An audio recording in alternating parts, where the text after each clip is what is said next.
मुअज़्ज़ज़ सामीईन सामियात, अस्सलामु अलैकुम व रहमतुल्लाह।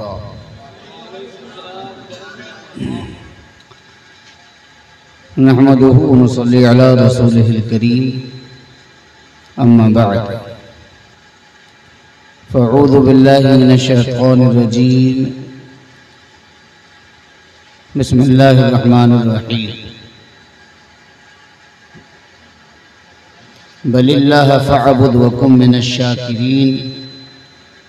आमन्तु बिल्लाहि व रसूलिहि व सदक़ल्लाहुल अज़ीम व सदक़ रसूलुहुन नबियुल अमीनुल मुबीनुल मतीनुल करीम। नहनु अला ज़ालिका लमिनश शाहिदीन व शाकिरीन वल्हम्दुलिल्लाहि रब्बिल आलमीन। निहायत ही अक़ीदत व अदब व एहतराम के साथ बारगाह मुस्तफ़ा जाने रहमत, शम्अ बज़्म हिदायत, नौ बहार जन्नत, कंज़ निअमत, ख़त्म दौर रिसालत, अनीसिल ग़रबिय्यीन, मुरादुल मुश्ताक़ीन, ताहा व यासीन, शफ़ीउल मुज़निबीन, रहमतुल लिल आलमीन, अहमद मुस्तफ़ा मोहम्मद मुस्तफ़ा सल्लल्लाहु अलैहि वसल्लम की बारगाह अक़ीदत में दुरूद व सलाम का खिराज अक़ीदत पेश करें। पढ़ें अल्लाहुम्मा सल्लि अला सय्यिदिना शफ़ीना नबिय्यिना मौलाना मुहम्मद मअदन जूद वल करम व अला आलिहि बारिक व सल्लिम सलातन व सलामन अलैका या रसूलल्लाह सल्लल्लाहु तआला अलैहि वसल्लम। हज़रत मोहतरम, बिफ़ज़्लिही तआला आपके इलाक़े में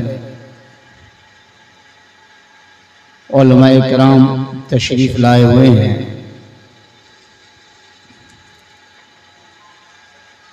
और शायद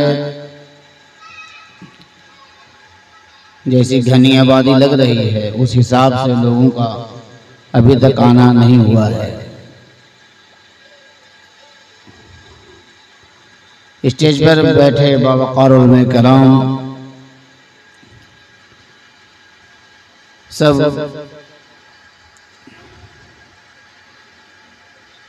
अपने आप में एक मिसले आफ़ताब हैं, ई खानाए तमाम आफ़ताब शुद कि हर की अलग अलग तारीफ़ करना। इससे बेहतर यह है कि आप यूँ समझें कि यहाँ जो भी हैं सब अपने आप में एक आफ़ताब हैं जो लोगों को उनके ज़र्फ़ के हिसाब से रोशनी अता करते हैं।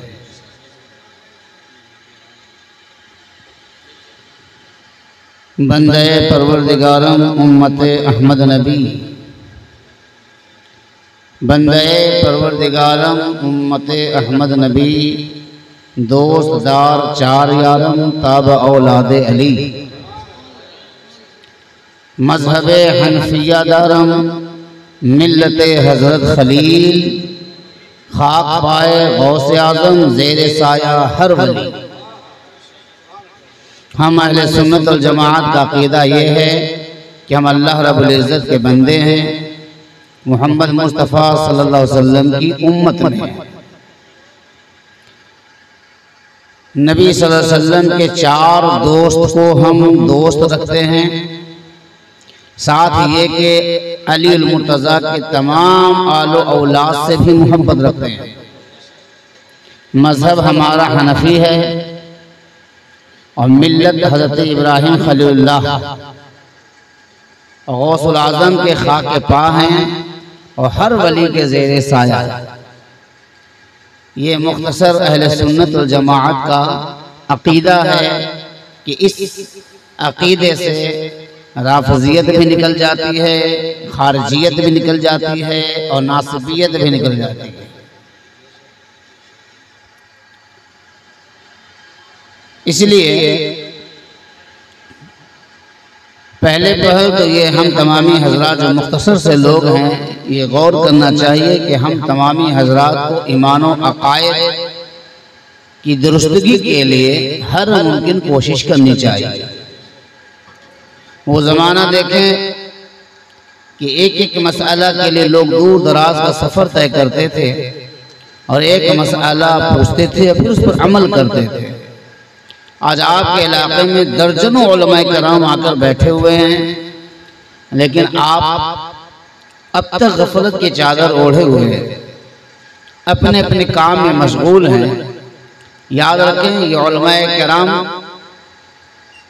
जो आपके इलाके में आ चुके हैं, ये इनकी मेहरबानी है, वरना आम तरीके से तो कहावत यही है कि प्यासा कुएं के पास जाता है, लेकिन आज कुआं खुद चल के प्यासे के पास आया, लेकिन प्यासा खुद प्यास बुझाने के लिए तैयार नहीं है।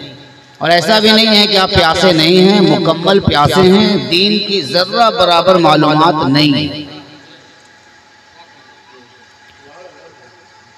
जो अशखास ये समझते हैं कि महफिल मिलाद में जाकर क्या होगा, ये उलमाए कराम आए हैं क्या बताएंगे, ये वही अशखास हैं जिन्हें गुस्ल के वाजिबात नहीं मालूम, जिनको गुस्ल के फराइज नहीं मालूम, और उन्होंने दीन को इतना हल्का समझ लिया है। यानी यूं समझें कि आलिम दीन को हल्का समझना दीन को हल्का समझना है। एक ज़माना दीन के उरूज का ये था कि एक आलिम को सिर्फ मकतब कराने पर 4 घोड़े हदिया दिए जाते थे। आलिम को बिस्मिल्लाह खानी कराने के मौके पर 4 घोड़े हदिया तोहफा दिया जाता था, और फिर उसके पास जो भी मालो मनाल होता था उसका 10वां हिस्सा थैली में भरकर उसे तोहफा देता था। तो उस जमाने में इल्म का एक उरूज था। और आज अफसोस की बात यह है कि नौजवानों ने इस महफिल का इनेकाद किया, उलमाए कराम को दावत दी, और ये उलमाए कराम दीन के नाम पर, आपके रोटी और आपके खाने के नाम पर नहीं, दीन के नाम पर आ गए। और आप इतने बेहिस हो चुके हैं कि उलमाए कराम अपनी मसनद छोड़कर आए, आप अपने बिस्तर को नहीं छोड़ रहे। वो अल्लाह के घर मस्जिद को छोड़कर आपके इलाके में आए हैं, आप अपना घर नहीं छोड़ने को तैयार हैं। वो बताने आए हैं, आप सीखने को तैयार नहीं। याद रखें, ये जो आप पर परेशानी, मुसीबतें, जुल्म जो आप पर आ रही हैं, मुसलमानों पर आ रही हैं, उसकी वजह कोई जालिम नहीं है, बल्कि अल्लाह ने फरमाया है कि जो तुम पर जो भी परेशानी आती है तुम्हारे हाथों की कमाई है, ये तुम्हारे हाथों की कमाई है। तो हज़रत मोहतरम, महफिल को देखकर यूं लग रहा है कि अपने मौजू पर बात न करके सिर्फ इस्लाह की कुछ बातें मैं आपको कहूं, इसलिए कि इस्लाह की बहुत बड़ी जरूरत है।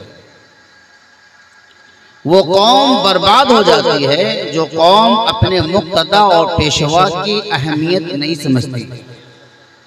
आप ये समझते हैं कि किसी आलिम को ना मानने से आलिम का नुकसान होगा, ऐसा नहीं है।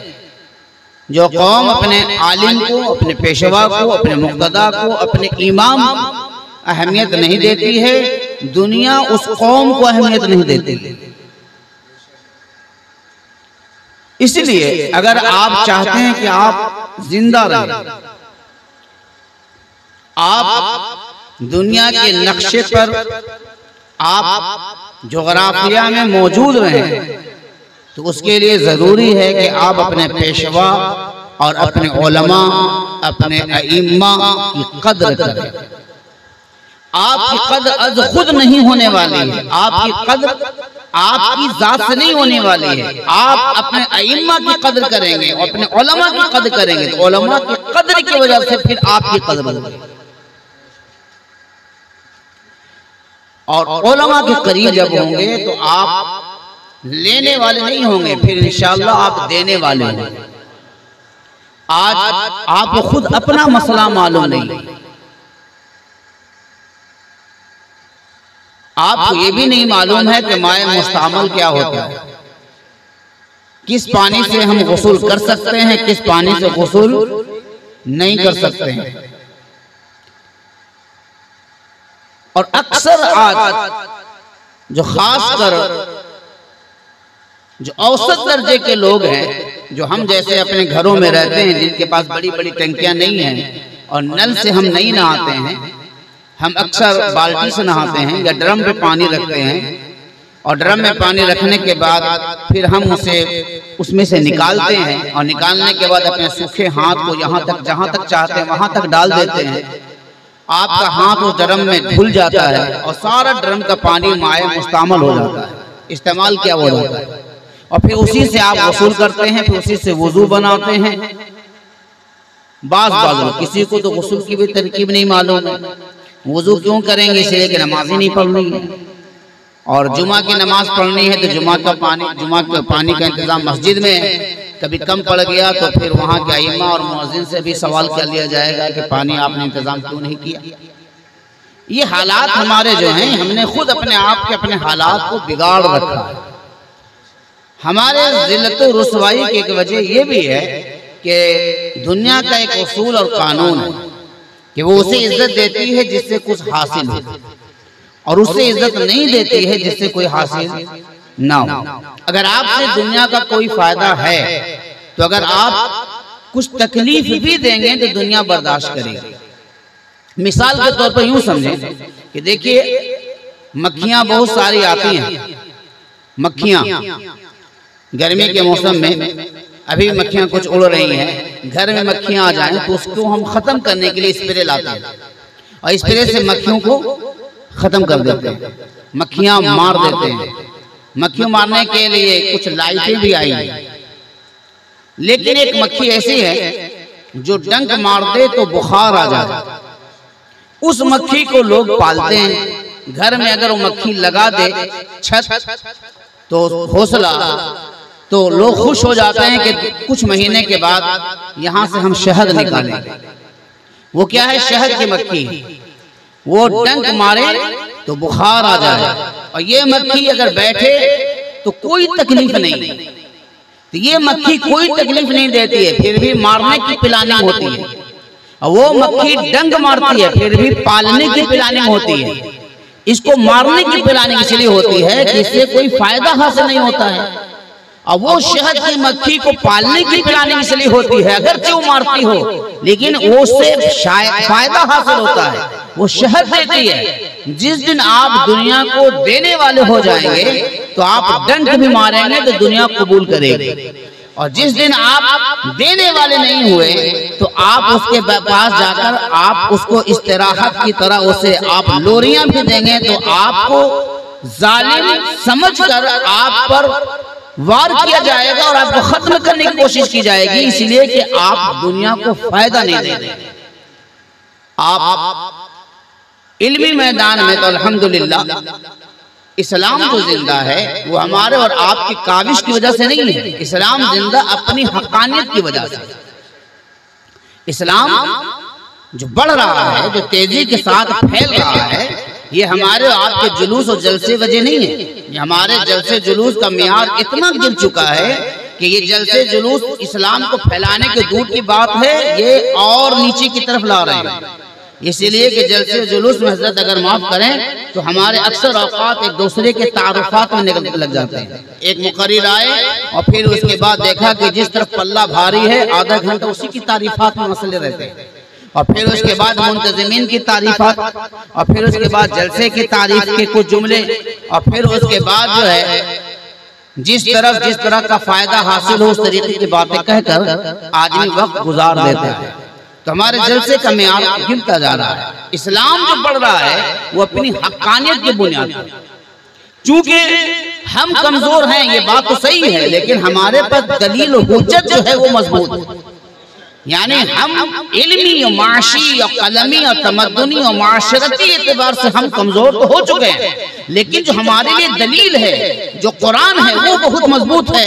उसके मुकाबले में किसी के पास कोई किताब नहीं है। हमारे लिए जो हुज्जत और दलील है वो हदीस है, उसके मुकाबले में किसी के पास कोई दलील हुज्जत नहीं है। तो हम दलील तो मजबूत रखते हैं, लेकिन वकील बहुत कमजोर है। दलील मजबूत है, वकील कमजोर है। जरूरत है कि वकील भी मजबूत हो जाए। तो दलील तो पहले से मजबूत है, इंशाअल्लाह पूरी दुनिया में हम छा जाए। आज पूरी दुनिया हमारी इस कमजोरी के बावजूद भी अंदर अंदर लरज रही है, वो कांप रही है। वो जो चारों तरफ से हमले और मसले हैं, उसकी वजह क्या है? आपको कमजोर समझकर नहीं, आपको मजबूत समझकर किया जा रहा है। इसलिए कम से कम अपनी औकात को समझें, अपने मेयार को समझें। हम क्या हैं? जब तक आपको ये मालूम नहीं होगा हम क्या हैं, तब तक आप कामयाब और कामरान नहीं हो सकते। आज हम और आप मिलादुन नबी सल्लल्लाहु अलैहि वसल्लम मनाने के लिए इसकी इनेकाद किए बैठे हैं, और हम और आप हजरात हाजिर हैं। चूंकि मिलादुन नबी सल्लल्लाहु अलैहि वसल्लम की बरकतें और रहमतें इतनी हैं कि कभी बहुत जब बड़े जम्मे गफीर की भी फजीलत इसमें मौजूद है, और कम तादाद की भी फजीलत मौजूद है। मैं ये चाहता हूँ कि जो जिन लोगों ने इसका एहतमाम इंतजाम किया है और जो इंसराम किया है, उनके कम तादाद की वजह से उनकी दिल में ये बात ना आ जाए कि हमने इतना इंतजाम किया, लोग कम आए। ऐसी बात नहीं। कम तादाद बारगाह मुस्तफ़ा में अगर खुलूस के साथ है तो कितनी मकबूल है। इस हवाले से मैं आपको एक वाकया और एक बय्यिन दलील आपके सामने रखता हूँ, और वो इसलिए कि मिलाद बड़े पिंडाल में बैठकर जलसे का नाम नहीं है। मिलाद खुलूस के साथ अपने घर में बच्चों के साथ बैठकर जिक्र मुस्तफ़ा का नाम। मिलाद बहुत बड़े कॉन्फ्रेंस का नाम नहीं है। मिलाद अपने अहलो अयाल के साथ नाते मुस्तफ़ा, जिक्र मुस्तफ़ा का नाम है। खिसाले मुस्तफ़ा, जमाले मुस्तफ़ा, अक़वाले मुस्तफ़ा, अफ़आले मुस्तफ़ा का जिक्र करना ही मिलादे मुस्तफ़ा। इसके लिए कोई जरूरी नहीं है कि बहुत बड़े लंगर का इंतजाम हो, बहुत बड़ा पिंडाल। हमारे नबी सल्लल्लाहु अलैहि वसल्लम के हीने हयात है। आप मदीने शरीफ में तशरीफ फरमा, हजरत अब्बास रज़ी अल्लाह तआला अन्हु जो आपके चचा, और कमाल ये है कि इस वाकया को अशरफ अली थानवी ने भी लिखा है। कमाल ये है कि इस वाकया को अशरफ अली थानवी भी नकल किया। वो क्या है कि हज़रत अब्बास रज़ी अल्लाह तआला जो हुज़ूर सल्लल्लाहु अलैहि वसल्लम के चचा और सहाबिये रसूल है, आपके इस्लाम ईमान लाने का वाक़या बहुत ही मशहूर है और एक तवील वाक़या है। क़तई नज़र में आपको मुख्तसरन बताना चाहता हूँ कि आज जो लोग ये कहते हैं मिलाद कहाँ से है, और एक बात ज़हन में रखें कि अगर कोई शख्स ऐसी चीज की इनेकाद पर जिसमें शिर्क व बिदअत ना हो, शिर्क व बिदअत ना हो, मुस्तहसन हो, उसके बारे में कोई अगर आपसे ये पूछे कि ये कहाँ लिखा है। आजकल बहुत बड़ा मसला चला है ना, हर आदमी पूछता है ये कहाँ लिखा है। और कौन पूछता है? जिसको ये भी नहीं मालूम कि अगर लिखा दिखा दिया जाए तो पढ़ नहीं सकता है।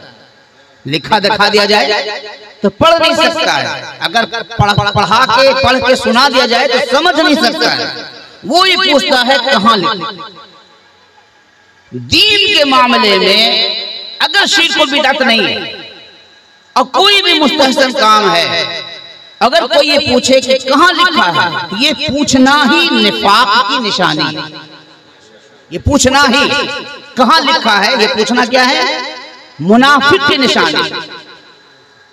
इसलिए कि जो अगर मुनाफिक नहीं होगा मोमिन होगा तो ये नहीं पूछेगा कहां लिखा है, वो ये देखेगा कि मना तो नहीं है, अगर मना नहीं है तो जायज है। तो मोमिन इस तरफ पहलू को देखेगा, मुनाफिक इस पहलू को देखेगा। तो कहां लिखा है ये पूछना मुनाफिक की निशानी है। हुजूर अकरम सल्लल्लाहु अलैहि वसल्लम मस्जिद नबवी में इधर हज़रत अब्बास रज़ी अल्लाह तआला अपने घर में अपने बच्चों को सामने बैठाया, अपनी लोंडियों को बैठाया, घर के अफराद को बैठाया, एक मसनद लगाई, उसके ऊपर बैठे और बैठने के बाद फरमाते हैं आज ही के दिन, क्या फरमाते हैं? आज ही के दिन, आज ही के दिन, आज ही के दिन। और ये जो सामने बच्चे बैठे हैं, जो घर में बीवियां बैठी हैं और आपके घर के खानदान के लोग बैठे हैं, ये सब कह रहे हैं सुभान अल्लाह। क्या कह रहे हैं? सुभान अल्लाह। हज़रत अब्बास क्या फरमा रहे हैं? आज ही के दिन, आज ही के दिन, आज ही के दिन। न कुरान, न हदीस, न तफसीर, न वाक़या, न करामत, न मोजज़ा, न सीरत मुस्तफ़ा, न जमाल मुस्तफ़ा, कुछ भी नहीं। बस हज़रत अब्बास रज़ी अल्लाह तआला क्या कह रहे हैं? आज ही के दिन, आज ही के दिन, आज ही के दिन। और सारे सामने बैठे जो सामईन, जो घर के अफराद हैं, वो ये कह रहे हैं सुभान अल्लाह, सुभान अल्लाह, सुभान अल्लाह। अब यहाँ मसनद हज़रत अब्बास कहते हैं आज ही के दिन, वो कह रहे हैं सुभान अल्लाह। ये महफिल जमी हुई है, खिताब क्या हो रहा है? आज ही के दिन, और लोग क्या कह रहे हैं? सुभान अल्लाह। बस ये मुख्तसर सा एक महफिल जमी हुई है, मुख्तसर सी। अब महफिल जमी थी कि मुस्तफ़ा जाने रहमत तशरीफ ले आए, मेरे आका तशरीफ ले आए। जब तशरीफ लाया तो सब ताज़ीमन खड़े हो गए। जब खड़े हो गए तो हज़रत आका दो जहां सल्लल्लाहु अलैहि वसल्लम ने इरशाद फरमाया, ऐ मेरे चचा जान, आप अभी क्या कर रहे थे? आप अभी क्या कर रहे थे? अर्ज करते हैं या रसूल अल्लाह, मैं आपकी मिलाद, अर्ज करते या रसूल अल्लाह, मैं आपकी मिलाद बना रहा था। आका इरशाद फरमाते हैं चचा जान, मैंने इन आंखों से और अपने कानों से, आंखों से देखा और कानों से सुना कि आप ये कह रहे थे आज ही के दिन, और ये बच्चे कह रहे थे सुभान अल्लाह। आखिर ये आज ही के दिन क्या है और ये सुभान अल्लाह क्या है? क्या कह रहे थे? न कुरान की तिलावत, न तफसीर, न हदीस, कुछ भी नहीं। आप कह रहे थे आज ही के दिन और ये कह रहे थे सुभान अल्लाह। ये हज़रत अब्बास हैं। आज लोग कहते हैं कि नबी को खुदा से बढ़ा दिया, माअज़ल्लाह। ऐसा तो हो ही नहीं सकता है कि हम नबी को खुदा से बढ़ा दें, इसलिए कि ना हमें हद इलाही मालूम है और ना सही तरीके से मकाम मुस्तफ़ा मालूम है, हमें तो मालूम ही नहीं है। और याद रखें, हम नबी की असलन तारीफ नहीं कर सकते, हम तारीफ करने में भी मोहताज हैं, तारीफ करने में भी मोहताज हैं, हम तारीफ नहीं कर सकते। हाँ, ये है कि जो कुछ अल्लाह रसूल ने खुद बता दिया और सहाबा के जरिए हम तक जो पहुंच पाया, बस उतना ही मालूम है। तारीफ किसे कहते हैं? तारीफ इसे नहीं कहते। अगर हम ये कहें जो हम नबी की तारीफ करते हैं मदह है, लेकिन असलन उसूलन तारीफन ये तारीफ नहीं है। मसलन मैं आपको बता दूं कि एक डॉक्टर को एक चरवाहा कहे ये डॉक्टर साहब बहुत अच्छे हैं, तो ये तारीफ नहीं है, ये तारीफ नहीं है। इसीलिए कि उस चरवाहे को डॉक्टर के बारे में मालूम ही नहीं है कि डॉक्टरेट क्या होता है, मेडिकल साइंस क्या है, मेडिसिन क्या होती है। बस उसे कुछ दवा मिल गई थी, फायदा हो गया, तो उसने कहा कि डॉक्टर साहब अच्छे हैं। उसे क्या मालूम डॉक्टर के बारे में? डॉक्टर की तारीफ का माना ये हुआ कि उस डॉक्टर से जो बड़ा डॉक्टर है वो बड़ा कह दे कि हाँ ये डॉक्टर अच्छे हैं, अब ये इसकी तारीफ है। तो तारीफ की तारीफ ये है कि जिसकी तारीफ की जाए उससे बड़ा तारीफ करे। तारीफ की तारीफ क्या है कि जिसकी तारीफ की जाए उससे बड़ा तारीफ करे। अगर छोटा तारीफ करे तो तारीफ नहीं है, इसलिए कि वो तो जानता ही नहीं। एक इंजीनियर के बारे में, एक एडवोकेट के बारे में, एक आम आदमी एक अनपढ़ आदमी कहे कि बहुत अच्छे हैं, उसे किसी ने कह दिया इसलिए कह रहा अच्छे हैं, वरना उसके इंजीनियर के बारे में क्या मालूमात है जो कह देगा अच्छे हैं। हाँ, लेकिन उससे बड़ा इंजीनियर कह दे कि हाँ ये इंजीनियर अच्छे हैं, बड़ा डॉक्टर छोटे को कह दे कि डॉक्टर अच्छे, ये तारीफ है। तो तारीफ किसे कहते हैं? जिसकी तारीफ की जाए उससे बड़ा तारीफ करे। तब बताइए क्या हम नबी की तारीफ कर सकते हैं? नबी की तारीफ के लिए नबी से बड़ा होना जरूरी है। तो पता क्या चला, नबी की तारीफ सिर्फ खुदा कर सकता है, नबी की तारीफ सिर्फ अल्लाह कर सकता है, इसलिए कि अल्लाह ही मुस्तफा से बड़ा है। अब हम जो बोल रहे हैं, जितनी खबर पहुंची है उतनी हम बता रहे हैं, तो हमें कभी मालूम ही नहीं है, तो बढ़ाने की बात कहां से? अभी तो हमें खबर ही नहीं है। और फिर इश्क़े मुस्तफा हम और आप समझते हैं, और ये बद मजहब बद अकीदा ये कहते हैं कि ये नबी की इस तरीके से तारीफ करते हैं। हम और आप कर ही नहीं सकते हैं जो करना चाहिए। हज़रत अब्बास रज़ी अल्लाह ताला अन्हु से, चूंकि आप चचा हैं, तो एक शख्स ने आकर आपसे पूछा, अच्छा ये बताइए कि नबी बड़े हैं या आप बड़े हैं? क्या पूछा? नबी बड़े हैं या आप बड़े हैं? यानी उम्र में, चूंकि अब चचा हैं और उम्र में बड़े। तो उस शख्स को जो नया था उसे तशब्बुह हुआ, शुबह में पड़ गया। तो उसने कहा, अच्छा ये बताइए कि आप बड़े हैं या नबी बड़े हैं? क्या कहा? नबी बड़े हैं या आप बड़े हैं? तो क्या फरमाया? अन्ना फरमाया कि हुवा अक़बल अन्ना वुलिदतु मिन्हु, हुवा अक़बल अन्ना वुलिदतु मिन्हु। बड़े तो नबी हैं, बस पैदा मैं पहले हो गया। बड़े तो नबी हैं, बस पहले मैं पैदा हो गया हूं। यानी उम्र में भी ये बताना गवारा न किया कि हम बड़े हैं। ये अदब मुस्तफा। तो अदब सीखना हो तो सहाबा से सीखे। तो हज़रत अब्बास रज़ी अल्लाह अन्हु से इरशाद फरमाया आका करीम ने कि ऐ मेरे चचा जान, मैंने आपको देखा कि आप ये कह रहे थे आज ही के दिन, आज ही के दिन, आज ही के दिन, और ये बच्चे, ये लोग क्या समझ रहे थे जो कह रहे थे सुभान अल्लाह, सुभान अल्लाह, सुभान अल्लाह।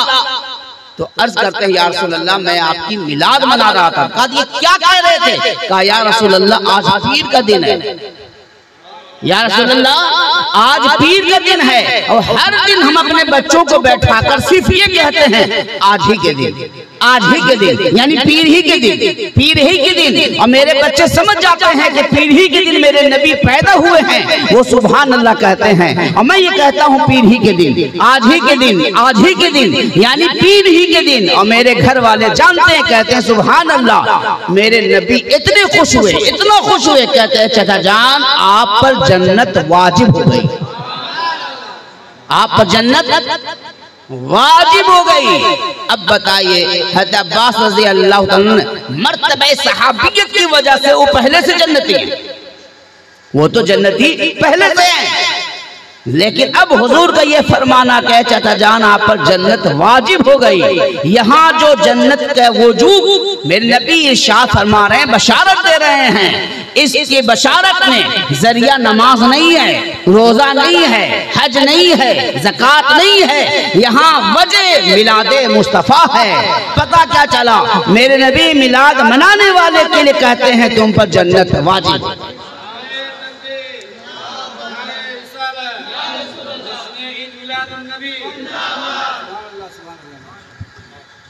पता क्या चला, कम लोग हैं, अफसुर्दा ना हो, अफसुर्दा ना हो। अगर कम लोग हों तो आप ये समझिए कि आज ये महफिले सुन्नते अब्बास, अब्बास रज़ी अल्लाह ताला अन्हु की सुन्नत महफिल जमाई की गई है। कम लोग हैं और ऐसी महफिल पर नबी ने बशारत दी तुम पर जन्नत वाजिब। पता क्या चला, मिलाद मनाना, जिक्र मुस्तफ़ा करना ये मुस्तहसन तरीका है। अच्छा जानते हैं इबादत और मोहब्बत ये दो चीजें हैं, लेकिन असलन ये लाजिम मलजूम भी है कि अगर मोहब्बत है अल्लाह और रसूल से तो आप इबादत करेंगे, और अगर आप इबादत कर रहे हैं तो उसके लिए मोहब्बत का होना जरूरी है। अगर नहीं है तो फिर वो इबादत नहीं है। अगर नहीं वो इबादत तो फिर इबादत नहीं है। अब देखिए, कुछ चीजें ऐसी हैं जिससे नबी खुश होते हैं। मैं नबी सल्लल्लाहु ताला अलैहि वसल्लम माइक वाले को शोरा कराम ही ठीक कर सकते हैं, मुकर्रिरीन तो बेचारे सीधे साधे होते हैं। हाँ हाँ, नहीं वो तो बेस कम करो, ये करो, तो बहुत अच्छा वो सीधा कर देते हैं। तो बस आप तक आवाज़ पहुंच जाती है, इतने काफ़ी। हाँ, आवाज़ पहुंच बस। तो हुजूर अकरम सल्लल्लाहु ताला अलैहि वसल्लम के पास जो सहाबा कराम आते, तो चूँकि सहाबा कराम आते तो किसी कोई रोम की बात करता, किसी कोई कुफार मक्का की बात करता, कोई मुशरिकीन मक्का की बात करता, कोई यहूदी और नसारे की बात करता। हर वक्त में नबी सल्लल्लाहु ताला अलैहि वसल्लम पर एक बोझ तारी थी। क्यों? इसीलिए कि वहाँ जिहाद में भेजना है, वहाँ से का लश्कर इधर आ रहा है, यहाँ कुफार मुसलमानों को मार रहे हैं, यही बातें आती थी। और सब नबी के सामने अपनी अपनी परेशानियां बयान करते। नबी सल्लल्लाहु अलैहि वसल्लम सबको तशफ़ी बख्श जवाब देते, और जो हुक्म होता हुक्म साज़ी फरमाते। उनमें एक सहाबी रसूल थे जिन्होंने ये देखा कि हर कोई आता है तो नबी को अपना दुखड़ा सुनाता है, हर कोई आता है तो अपनी परेशानी बताता है, हर कोई आता है तो वहाँ की जंग की खबर, वहाँ के गुज़वा की खबर, वहाँ के कुफार और मुशरिकीन के हमले की खबर देता है। और मेरे नबी सल्लल्लाहु अलैहि वसल्लम ये सुन सुनकर आपके जहन मुबारक पर बोझ तारी होता है। तो सहाबी रसूल ने यह तय किया कि सब तो अपने अपने दुखड़ा सुनाते हैं, परेशानी सुनाते हैं, हम नबी को जाकर कोई ऐसी बात करें जिससे नबी मुस्कुरा जाए, जिससे नबी खुश हो जाए। तो वो सहाबी रसूल क्या करते कि जब देखते कि मैं नबी के पास ज़्यादा लोग आए और नबी ज़्यादा कुछ परेशान हो गए और आप पर फिक्र का बोझ ज़्यादा बढ़ गया, तो वो आते और बैठने के बाद एक लतीफ़ा सुनाते। क्या सुनाते? एक लतीफ़ा सुना देते, कोई ऐसी बात सुना देते जिससे मेरे नबी सल्लल्लाहु अलैहि वसल्लम मुस्कुरा जाते, तबस्सुम फरमा देते, और उससे क्या होता? बोझ हल्का हो जाता, बोझ हल्का हो जाता। तो ये सहाबी रसूल का तरीका यही था कि जब देखते कि लोग ज्यादा आए और मैं नबी सल्लल्लाहु अलैहि वसल्लम को दुखड़ा और परेशानी सुना रहे हैं, तो वो थोड़ा सा मौका पाते हुए आने के बाद कोई वाक़या ऐसा बयान कर देते कि मेरे नबी मुस्कुरा देते। उस सहाबी रसूल से कोई गुनाह सरजद हो गया तो हद जारी हो गई कि 80 कोड़े मारे जाए। उन पर 80 कोड़े मारे गए, 80 कोड़े मारे गए, बात खत्म हो गई। कुछ दिन के बाद उनसे वही गुनाह फिर हो गए, उनसे फिर वही गुनाह हो गया, तो फिर कोड़े मारे गए। तो जो सहाबा कराम जो हुजूर की बारगाह में बैठे हुए थे, मैं नबी सल्लल्लाहु अलैहि वसल्लम अंदर तशरीफ रखते थे और बाहर में सहाबा कराम थे, तो उन लोगों में उस सहाबी रसूल की बात चल पड़ी। कहा कि ये कैसा शख्स है कि बार बार उस पर हद जारी किया जा रहा है और फिर वो गुनाह कर रहा है। तो किसी ने लानत भेजी, किसी ने लानत भेजी। इतने में नबी सल्लल्लाहु अलैहि वसल्लम तशरीफ लाए और ये जुमला सुन लिया। मैं नबी सल्लल्लाहु अलैहि वसल्लम पर जलाल तारी हुआ और इरशाद फरमाया, ला तलानु फइन्नहु युहिब्बुल्लाह व रसूलुहु। इस पर कोई लानत करे, ये तो वो है जो अल्लाह और रसूल से मोहब्बत करता है, अल्लाह और रसूल से मोहब्बत करता है। अब आप अंदाजा लगाएं कि हदें तोड़ रहा है और उस पर हद जारी है, कोड़े मारे जा रहे हैं, और मैं नबी क्या फरमा रहे हैं? युहिब्बुल्लाह व रसूलुहु, ये तो अल्लाह और रसूल से मोहब्बत करता है। तो क्या मोहब्बत की निशानी ये है कि वो हद तोड़े, उसे हदें लगाई जाए, कोड़े मारे जाए?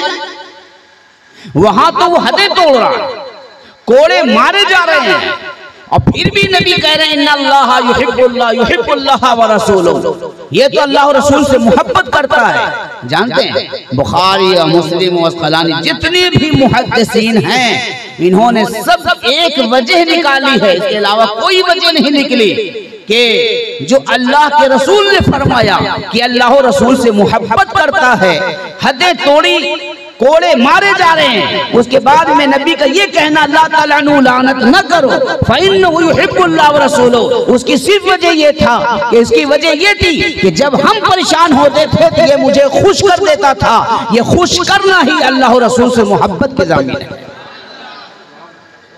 तब बताइए कि अगर इस तनाजुर में हम अपने आप को देखें तो हम तो गुनहगार हैं, हद के लायक हैं, कोड़े मारे जाने के लायक हैं, लेकिन हम नबी से यही जो सहाबे कराम की तरफ निगाह इल्तिफात फरमाई, नजर करम की, उस नजर करम के भिखारी बनकर हम ये आस लगाए हुए हैं या रसूल अल्लाह, हम तो बहुत बड़े गुनाह, वो तो सहाबे रसूल हैं, उनकी तो मग़फ़िरत है। आपके जमाने में जो था आपने हदें लगाई और फिर उन्हें ऐसा पाक और साफ किया कि फिर उन्हें अल्लाह उन्हें जन्नत ही अता फरमाएगा।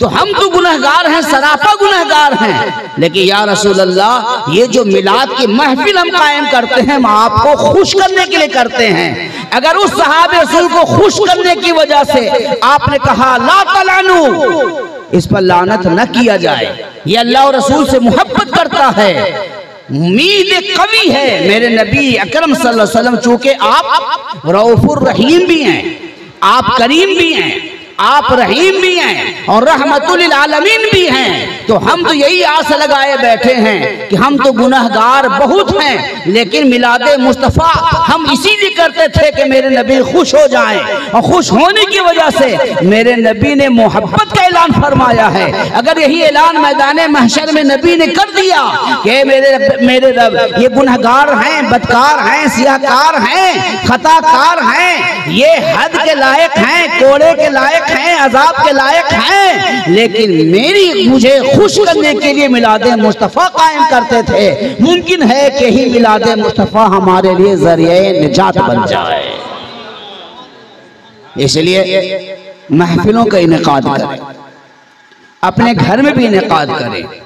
छोटा सा घर है, अपने घर वाले बैठिए, मोहल्ले के जो आइम्मा कराम हैं, उलमाए कराम, उन्हें बुलाइए और बुलाने के बाद इनसे 10 मिनट खिताब सुनिए, जिक्र मुस्तफ़ा सुनिए, सलातो सलाम पढ़िए और शीरीनी तकसीम कीजिए।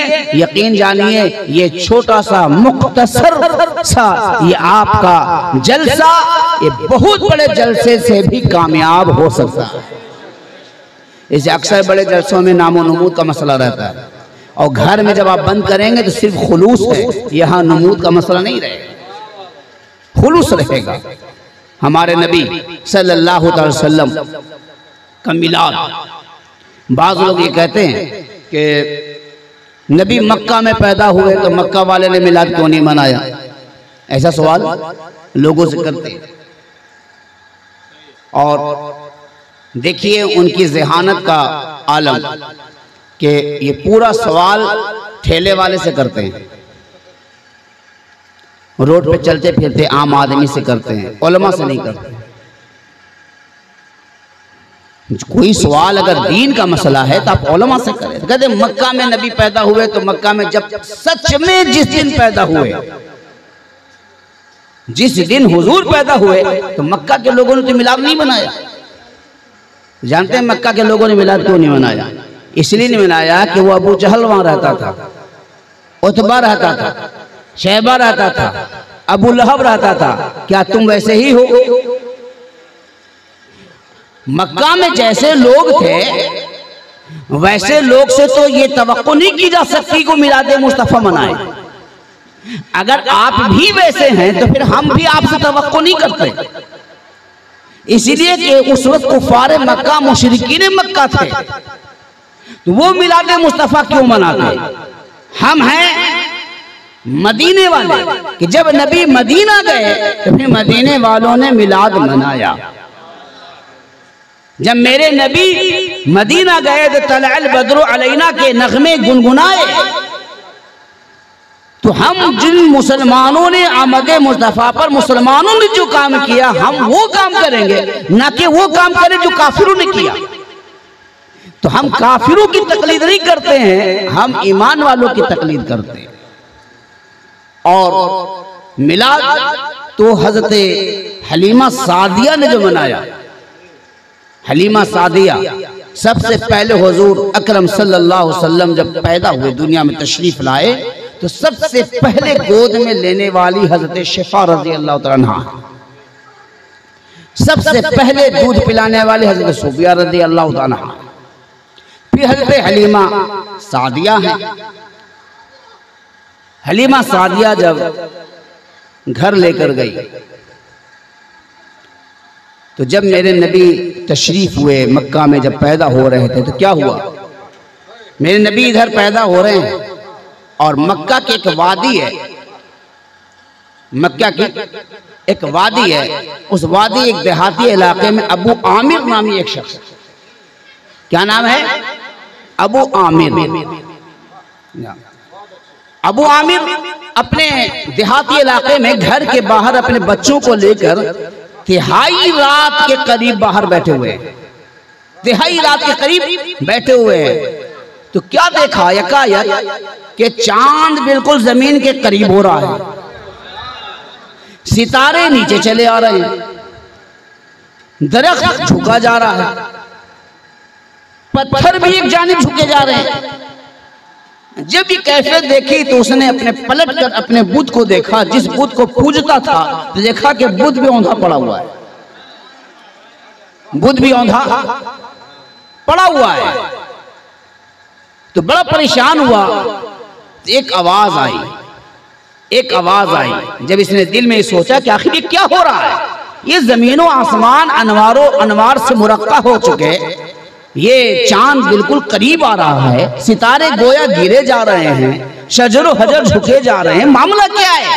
आवाज आई, वलिदन नबियुल मुंतजर।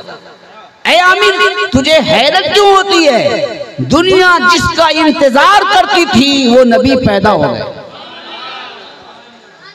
दुनिया जिसकी इंतजार करती थी वो नबी पैदा हो गए।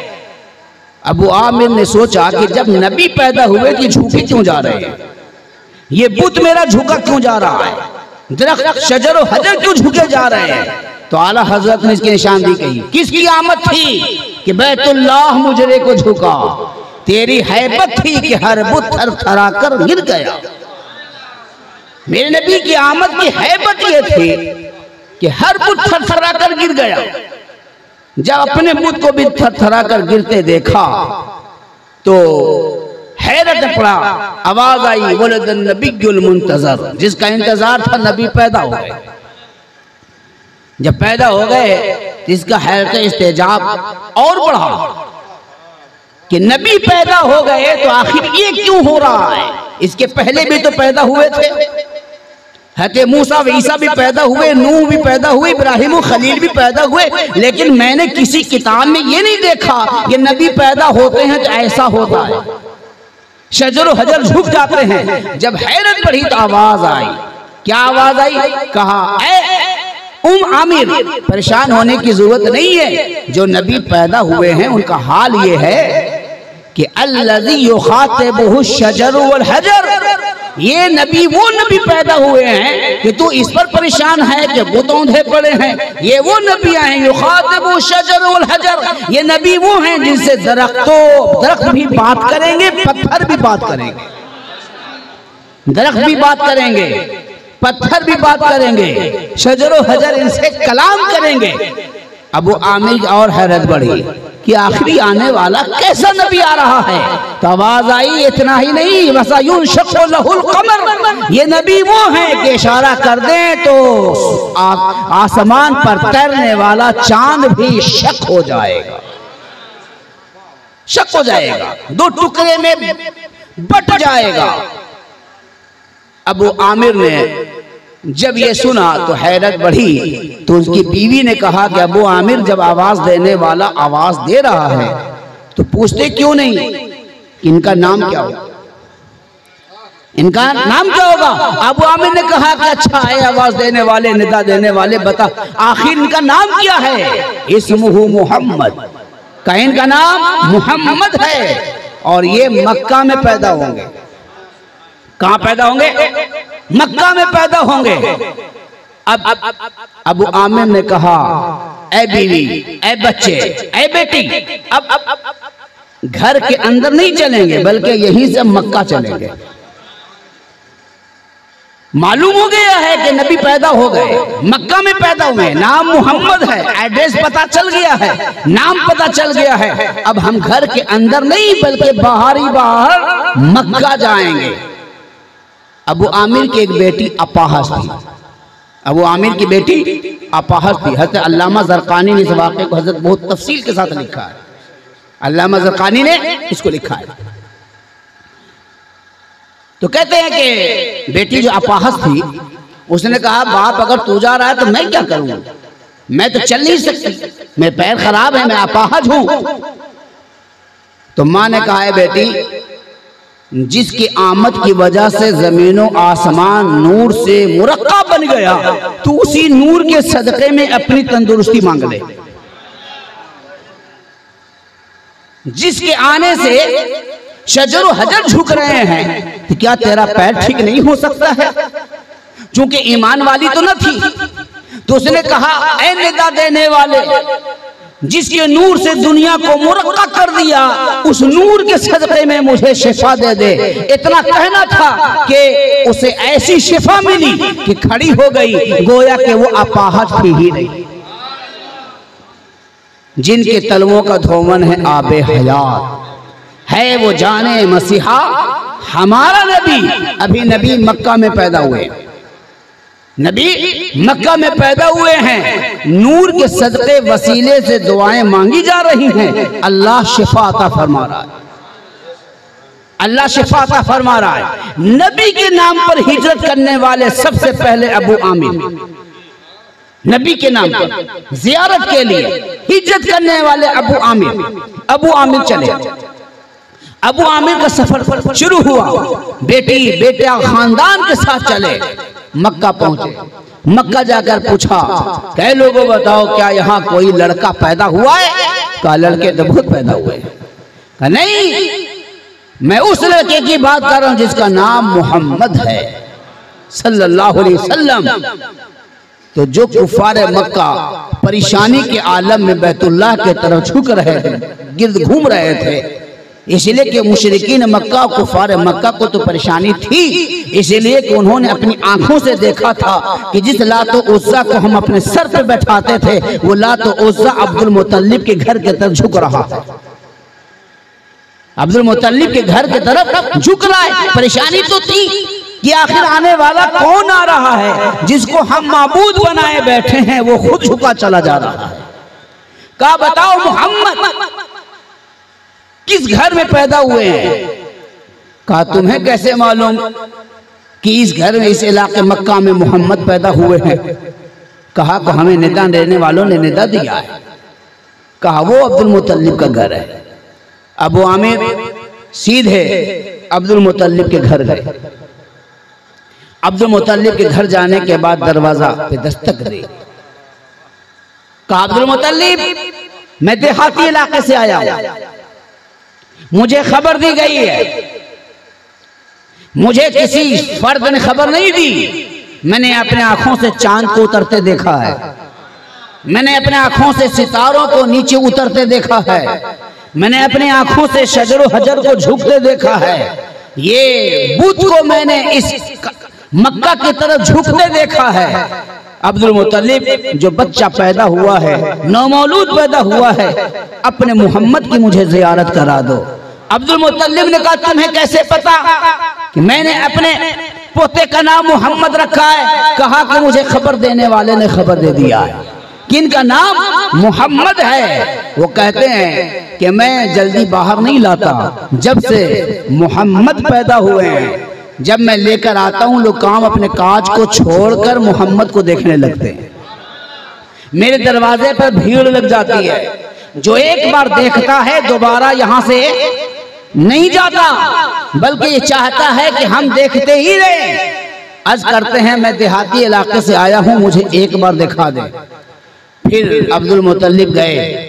आने के बाद मैं नबी सल्लल्लाहु अलैहि वसल्लम को गोद में लेकर अबू आमिर के सामने हाजिर हुए। अबू आमिर सामने तशरीफ लाए। अब अबू आमिर के सामने आए, हल्का सा चिलमन से चेहरे को हटाया। अबू आमिर ने देखा। अबू आमिर ने देखा तो कैफियत जो तारी हुई वो कैफियत बता रही थी। हुस्न यूसुफ, दमे ईसा, यदे बैजादारी, आंचे खूबा, हमादारन तो तन्हादारी। कैफियत ही बता रही थी कि ऐसी खूबसूरत चेहरा और ऐसे खूबसूरत सूरत अबू आमिर ने आज तक नहीं देखी थी, आज तक नहीं देखी थी। जैसे अब्दुल मुत्तलिब ने पूरा पर्दा हटाया, मोहम्मद रसूलुल्लाह की मुकम्मल जियारत की, अबू आमिर गश खाकर जमीन पर गिरे और रुखे मुस्तफा पर अपनी जान कुर्बान कर दी। मुफस्सिरीन लिखते हैं, मुहद्दिसीन लिखते हैं कि नबी की जमाल पर सबसे पहले जान निछावर करने वाले, अपनी जान कुर्बान करने वाले अबू आमिर है। इसीलिए आला हज़रत ज़ीमुल बरकत फरमाते हैं कि हुस्न यूसुफ पे कटी मिस्र में अंगूष्ठे जना, सर कटाते हैं तेरे नाम पे मर्दाने अरब। मुस्तफ़ा सल्लल्लाहु अलैहि वसल्लम का जमाल ऐसा था कि एक नजर देखी अपनी जान ही कुर्बान कर दी, अपनी जान ही कुर्बान कर दी। अब बताइए अबू आमिर अपनी जमाले मुस्तफ़ा पे जान कुर्बान कर रहे हैं, हम जिक्र मुस्तफ़ा पे मिठाई तकसीम करते हैं, हम जिक्र मुस्तफ़ा पर मिठाई तकसीम करते हैं। इस मिठाई को बिदअत और शिर्क बताने वालों, अबू आमिर के सर का तुम क्या कीमत लगाओगे? वो तो सर कुर्बान कर रहे हैं, तुम्हें मिठाई पर दर्द हो रही है। सहाबा कराम तो अपनी जानें कुर्बान कर रहे थे, अबू आमिर ने अपनी जानें कुर्बान कर दी। जानते हैं मुस्तफ़ा जाने रहमत जब पैदा हुए, नबी करीम सल्लल्लाहु अलैहि वसल्लम जब इस फर्श गीती पर आए, हालात क्या थे? इजालत व शराफत, निजासत व तहारत, हिल्लत व हुर्मत के दरमियान से फर्क उठ चुका था।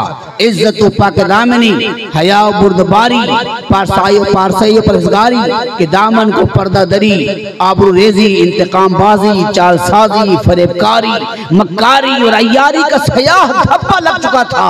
गर्ज के पूरी दुनिया कुर्फ़ो कुफ्र शिर्क की जहन्नम में जल रही थी। ऐसे हालत में, ऐसे आलम में जरूरत थी एक मुस्लिह आज़म की कि कोई आए और अपनी रहमत के चादर ताने, ताकि लोग जहन्नम की वादी से निकलकर जन्नत के रास्ते पर सफर अपनी तय करें।